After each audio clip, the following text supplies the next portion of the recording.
Merhaba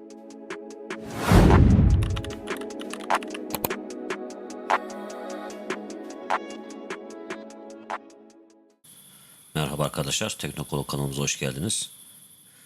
Bugün farklı bir konudan bahsedeceğim. Kullandığım aracın yakıt tüketimi hakkında ilk 15.000 kilometrede bilgi vermek için böyle bir video hazırladım. Aracımı 1 Eylül'e teslim aldım. Aldığım günden itibaren her aldığım yakıtı bu tabloya girdim.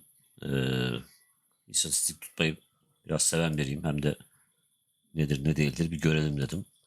Aldığım araç Ford Focus ActiveX modeli hatchback 1.5 dizel. Bu otomatik şanzımanlı bir araç. Şimdi bu tabloda gördüğünüz gibi 1.50 aracımı almışım. 9 kilometreymiş. Hatta alır almaz direkt Shell istasyonuna girip 1000 liralık bir yakıt almışım. Ondan sonra aldıklarımın hepsi zaten Opet'ten de fullleyerek almışım. Hani öyle abi 300 koy 500 koy şeklinde hiçbir yakıt alımım olmadı. Hepsini fullleyerek aldım. Hepsinin tek tek tarihlerine girdim. Almadan önceki kilometre bilgisini de girdim buraya. Mesela işte 859 kilometrede araç benzinliğe yanaşıp yakıtımızı aldık. İşte 28.99 litreyi litre fiyatından bunları da tek tek yazdım. Ne kadar para ödediğimi göstererek bu tabloya tek tek girdim hepsini. Şimdi burada bahsetmek istedim. Mesela şehir dışlarında ŞD şeklinde not düştüm buralara. İşte mesela burada Malatya'ya gitmiştim. Ankara'dan Malatya'ya gittim, geri geldim. Zaten gördüğünüz gibi şu yeşil olanlarda en az yaktığım bölümler. Burada 5.28 yakmışım ortalama. Tabii burada nasıl kullandığım da önemli. Biraz mesela full burada klima açıktı. Hatta araç yeniyken işte bir hız denemesi yaptım. 185, 190 civarı bir hızlara çıktım birkaç dakikalığına. Onun dışında ortalama 120'de falan kullandım burada. Zaten neydi oturuyordu. Hatta 130'larda da kullandığım oldu. Yine burada da işte bayramlarda bir memlekete gittim geldim Kastamonu'ya. Onları işaretledim. Bunlar da işte Ankara şehirlerine seyahatler. İşte Bala'ya 3 sefer gittim geldim mesela şurada hatırladığım kadarıyla. Burada tek tek girdim. Hani bu aracı almak isteyen arkadaşlar bu tablodan faydalanabilirler. İşte bu araç ne yakıyor, diğer araçlardan farkı nedir? Burada görebilirler. Şehir içi olan kısımda şunu belirteyim. İşte benim evim Ankara'da olanlar bilirler. Evim Çayyolu tarafında.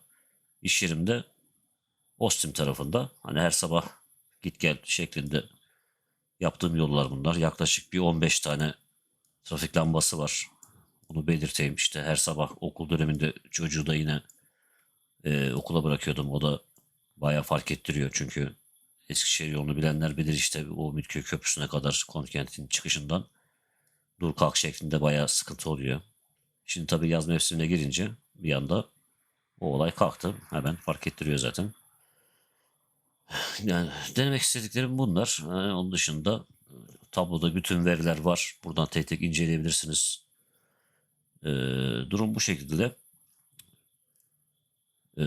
En son şundan da bahsedeyim. Mesela şurada ortalamaya vurursak ilk 15.000 kilometrede bu araç şu anda 15.000 kilometrede. Ben ilk 15.000'i yazdım buraya.